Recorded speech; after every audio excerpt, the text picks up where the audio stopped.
So, hi, welcome once again to M5's English language learning program, Let's Speak English. I'm Gav Duncan, and I'm here on your TV to help you learn English. Now, are you sitting comfortably? Yes? Good. And are you ready for today's lesson? Yes? Good. Okay, well, let's learn English together. Hello again, people. Welcome to the studio. Well, you're not actually here in the studio, so I suppose that's the wrong thing to say, isn't it? I mean, you're at home, sitting down, relaxing in front of the telly, and I'm here in the studio, but you're not. I'm here, but you're there. So the correct thing to say is, in fact, welcome to the show. Ah, now that's better, isn't it? All right, now we're back on track. So, how are you all? Are you all having fun? Good. And what about last night? Did you do anything interesting last night? Or yesterday evening? Or did you just sit on the sofa like a couch potato, like Tim Benchfield? Well, I'm sure that if you sat on the sofa like Tim Benchfield, the couch potato, you only did so because you were really tired after a long, long day. So that's okay. Tim Benchfield never does anything to make himself tired. Tim's just lazy. It's a different kettle of fish. You work hard and you're tired, and that's why you sometimes sit on the sofa and watch TV all night. But with Tim, it's a completely different kettle of fish. It's a completely different situation. With Tim, we know that he's just a lazy little boy. A completely different situation. Now today, what are we going to do? Well, for a start, we're going to have a look at the Benchfield saga. I wanted to do that yesterday, but then I started talking about the word fishy, and then I started talking about food, and then, well, then we ran out of time. Okay, so just a brief recap on the word fishy, and then off to see the Benchfields. So, as you all remember, the word fishy is an adjective, and it's got two meanings. The first meaning is the official meaning. It means that the thing I'm describing has a taste or a smell like fish.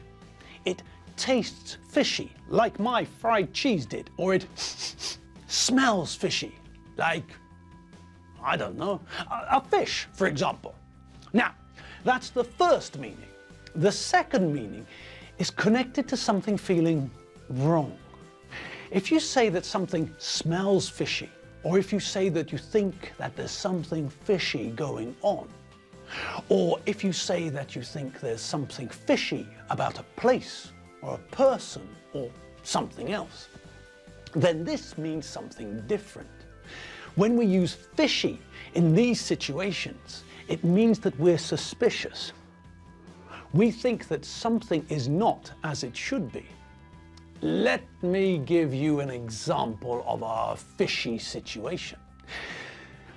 Once upon a time, many years ago, me and my wife were looking for a flat to buy.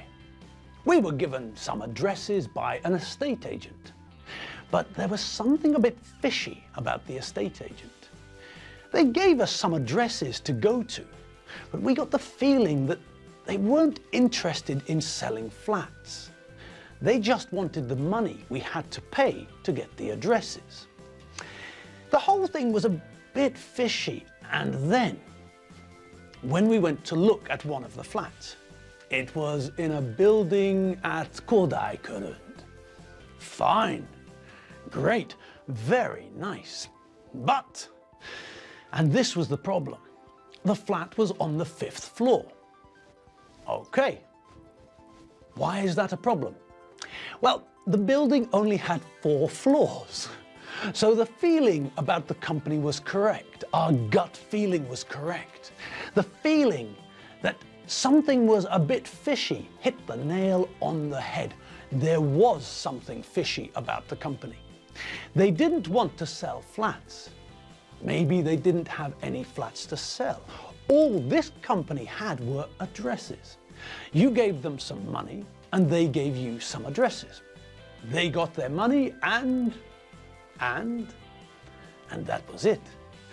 I don't think that it was a real company. It was a very fishy company. Okay, enough about fishy things. If we start talking about fishy things again, I'll start talking about food again, and then we won't be able to catch up with the Benchfields. So, Benchfield family saga, here we go.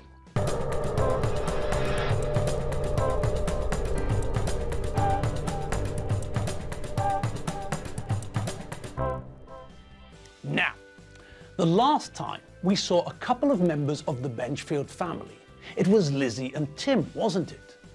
They'd just come back into the supermarket from the car park, where we'd seen and heard that fishy conversation between bad boy Eddie Finn and Tim.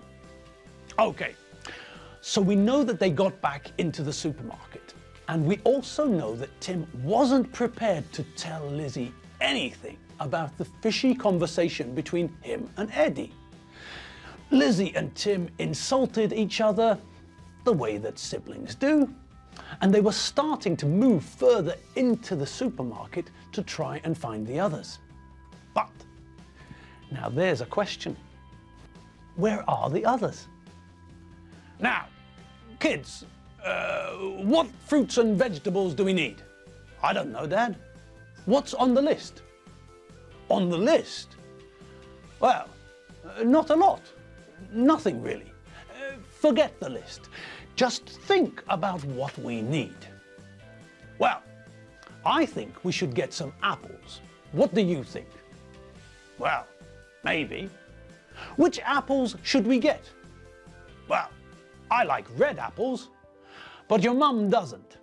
Your mum doesn't like red apples. She only eats green apples. Tim doesn't eat apples. I like both green and red apples. Okay, I tell you what. Why don't we get some green apples and some red apples as well? We can get some of both. Some green apples and some red apples. That way, everyone will be happy. Does Lizzie like green or red apples? I don't know. Dad, do you know? Eh? What? Sorry, I wasn't paying attention. What was that? Does Lizzie like green or red apples? I have no idea. How would I know what sort of apples your sister likes? Well, you're our dad. Don't you know these things? Well, listen, Tim, you have to understand that it's very hard to remember everything that you all like and don't like. Dad, my name's not Tim, it's John. Tim is your other son, remember? Of course. Sorry, Tim. I mean John. Sorry, it was a slip of the tongue, nothing more. Of course I remember which one you are. Thanks, Dad. That's really nice of you. So? Oh, God! What is this? A test?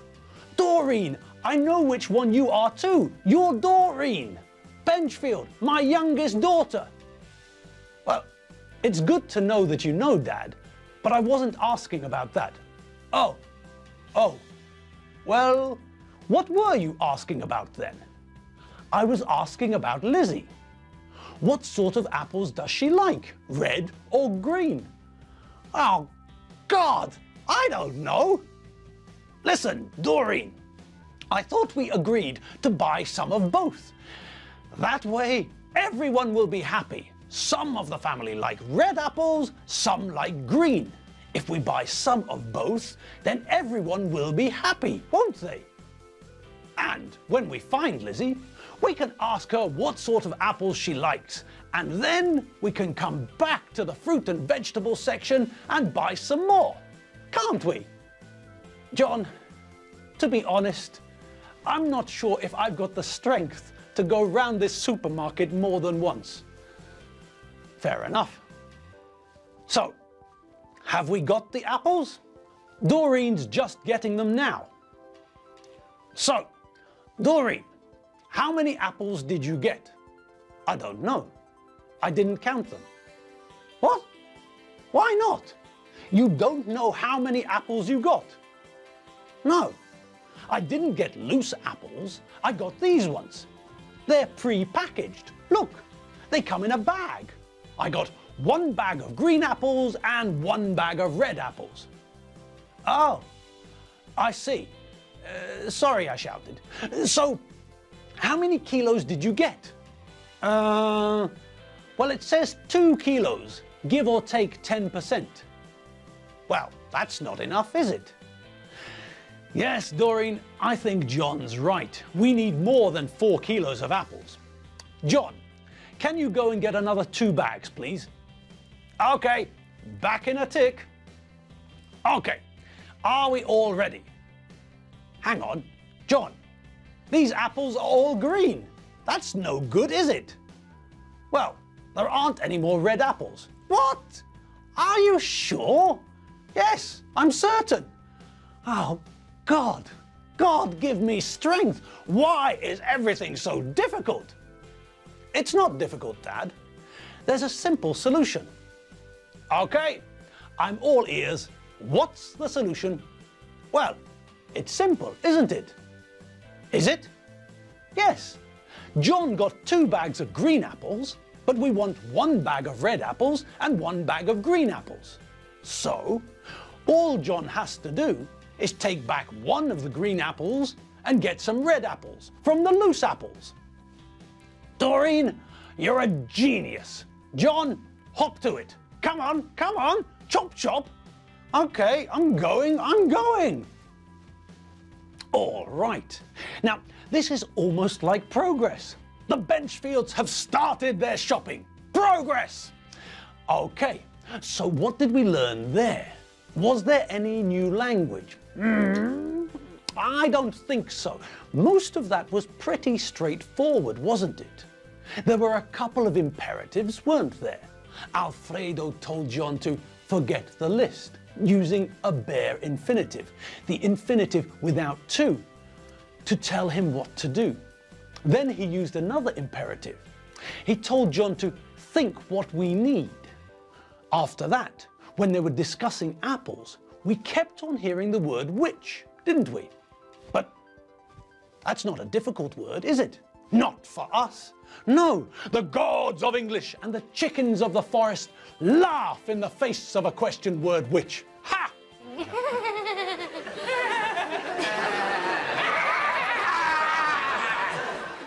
Of course we do. We all know that the question word which merely means that we're talking about more than one thing, from a group of things. If someone asks you, which one would you like? Then we all know that there is a selection, there is a choice. You're being asked to choose or pick one of the group. If someone asks which pair of trousers you want to buy, then we know that they're asking the question about more than one pair of trousers.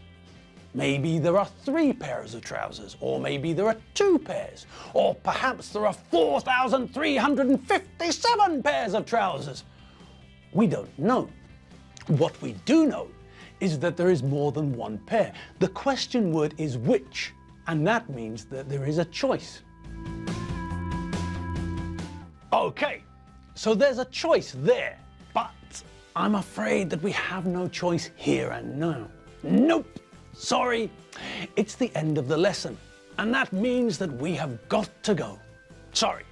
Still, never mind. We saw some more of the Benchfields and the walking disaster area that they are, and we'll see more of them again tomorrow. Okay, see you later.